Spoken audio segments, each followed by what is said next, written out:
Comme vous le savez, on le dit souvent, que la santé n'a pas de prix et la santé fait partie des plus grandes préoccupations. La souscription à l'AMU, c'est très simple. On nous a demandé de créer le compte CNSS. L'INAM assure également les soins de santé aux personnes pauvres et vulnérables.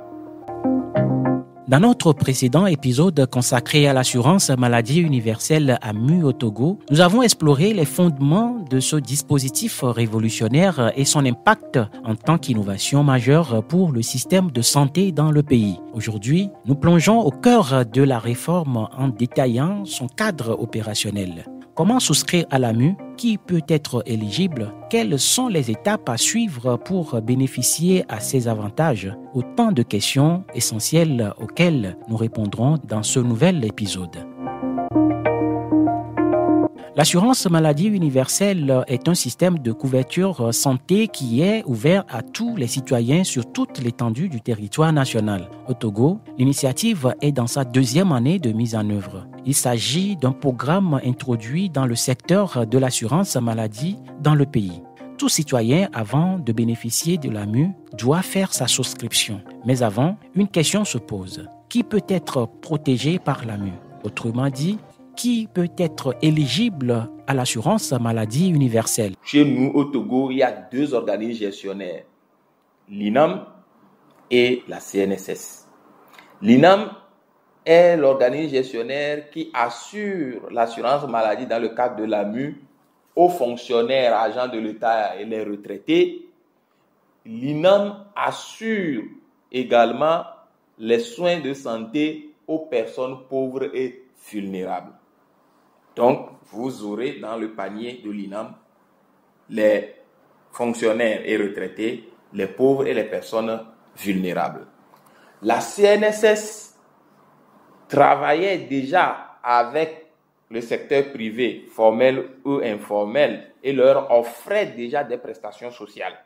Donc, elle est très bien habituée à ces catégories professionnelles. Et donc, dans le cadre de l'AMU, la CNSS offre l'assurance maladie universelle aux travailleurs du privé formel, aux travailleurs du privé informel, notamment nos mamans qui vendent au grand marché, dans les petits marchés, les agriculteurs, les paysans, les artisans, les conducteurs de taxi-moto, les journalistes qui sont à leur propre compte comme Radio Auréole et ses agents, n'est-ce pas, les agriculteurs, mais également les ministres du culte, notamment nos parents tradithérapeutes, mais également, je vais dire, les prêtres traditionnels, les religieuses,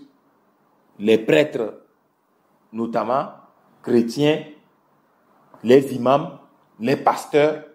Donc, toutes ces catégories professionnelles-là sont sous la coupole de la CNSS. Ceci dit, il est nécessaire de rebondir sur le processus de souscription de l'AMU. Celle-ci est libre, facile et rapide. Radio Auréole a rencontré l'une des tout premiers à faire leur adhésion à l'AMU. Elle est une employée d'une société de la place.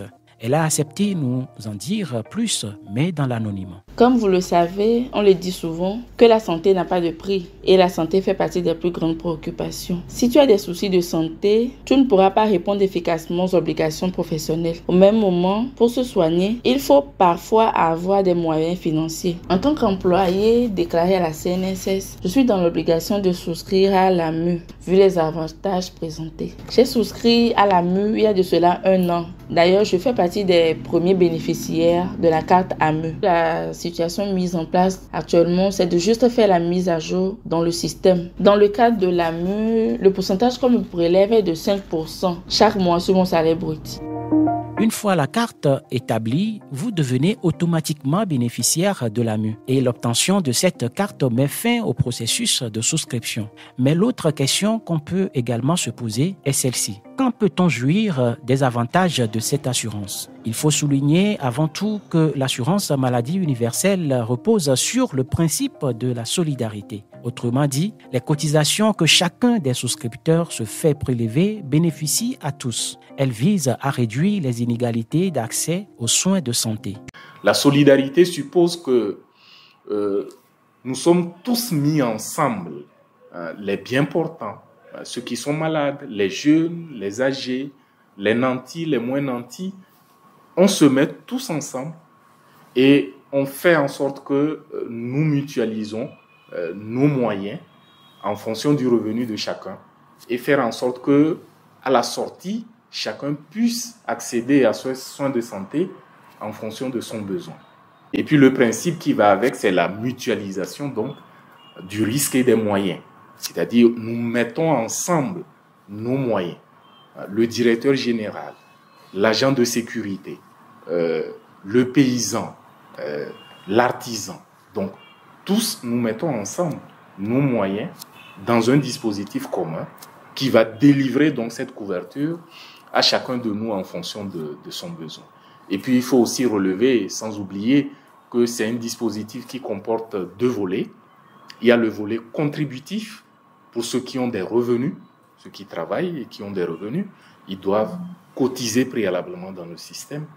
Et il y a le volet assistentiel, non contributif, pour ceux qui n'ont aucun revenu, qui auraient été déterminés et identifiés comme tels. Voilà. Eux, ils vont pouvoir donc bénéficier du volet non contributif, c'est-à-dire de l'assistance. L'objectif principal de l'AMU est de réduire aux patients les coûts de prise en charge sanitaire. Un processus régit cette prise en charge. Au centre de formation sanitaire de Didiolé, nous avons suivi le patient Koulouma Meba, technicien à la Chambre du commerce. À son arrivée à la salle de consultation, il a présenté sa carte AMU aux infirmiers. On le retrouve quelques minutes plus tard au guichet de la caisse. Arrivé à l'hôpital, l'accueil c'est la même chose que d'autres patients. Donc, peut-être la seule différence, c'est le fait qu'ils remplissent la fiche de la médecine. C'est tout comme d'autres patients qui arrivent aussi. On le reçoit de la même manière. Avec l'AMI, c'est la première fois que je viens et ça a été facile. Je ne m'attendais même pas à ça aussi. La souscription à l'AMI, c'est très simple. On nous a demandé de créer le compte AMI, le compte CNSS. Donc, avec le compte CNSS, tu vas sur le site, tu télécharges l'application du CNSS. Maintenant, tu rentres dedans, le service en ligne, tu te souscris avec ton nom, tout. Et le tour est fait. Dès que c'est prêt, on vous signale que votre carte est prête de passer retirée. Présentement, je ne suis pas allé à la pharmacie, mais au début, on nous a dit l'AMI prend 80%, nous, on paye les 20% restants. Premièrement, j'arrive, je paye le carnet, l'analyse comme on me reçoit, avec les températures, tout se comprend comme les autres. Et je passe chez les médecins, je prends leur fiche. Je mets le nom, prénom, ou soit eux-mêmes, ils remplissent tout et ils font tout ce qu'il faut, ils me remettent. Voici un peu la fiche de l'AMI qu'on m'a remis avec ce que je dois aller à la pharmacie pour payer les médicaments. Comme on le voit, c'est un quotidien auquel sont désormais soumis les agents de santé. Les patients qu'ils accueillent et traitent n'ont plus les mêmes statuts selon qu'ils soient assurés AMU ou pas. La gestion commence à rentrer dans la routine et tout semble bien fonctionner. Avec les patients AMU, nous avons les fiches qui sont disponibilisées chez nous. Donc, quelqu'un qui vient, il dit qu'il est assuré AMU, on le prend directement les constantes et il passe à la consultation pour la prise en charge. Où AMU nous a donné des fiches qu'on disponibilise. Donc, le prestataire se sert de ces fiches-là pour lui faire la prescription qu'il faut. Après la consultation, ils vont retourner à la caisse pour avoir une idée de combien ils veulent payer leur part de contribution.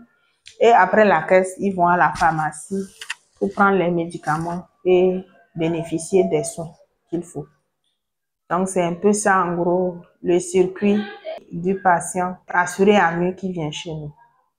Maintenant, si c'est un élève, par exemple, ou bien un patient qui est là, mais notre plateau technique ne permet pas de prendre en charge, et on va quand même écrire sur une feuille indiquant qu'il est passé par nous et il est référé ailleurs pour une meilleure prise en charge. Avec School AMU, ils exigent qu'il passe par nous avant d'arriver dans les hôpitaux, par exemple. Une préoccupation est souvent revenue dans l'intervention des bénéficiaires. Il s'agit du retard observé dans la mise à disposition des cartes AMU. Nous retrouvons l'employé d'une société de la place qui s'exprimait sous couvert de l'anonymat. Je remercie sincèrement le chef de l'État et ses collaborateurs d'avoir pensé à la population. Je profite de l'occasion pour introduire cette doléance par rapport à l'accélération de la production des cartes. Puisque la plupart de mes collègues se plaignent par rapport à la sortie des cartes AMU. La plupart ont déjà fait leur souscription, mais jusqu'à ce jour, on n'a pas eu de suite. Puisque la situation mise en place actuellement, c'est de juste faire la mise à jour dans le système. Et à notre grand étonnement, ils l'ont déjà fait. Mais ça fait déjà plusieurs mois qu'ils réclament leurs cartes sans succès.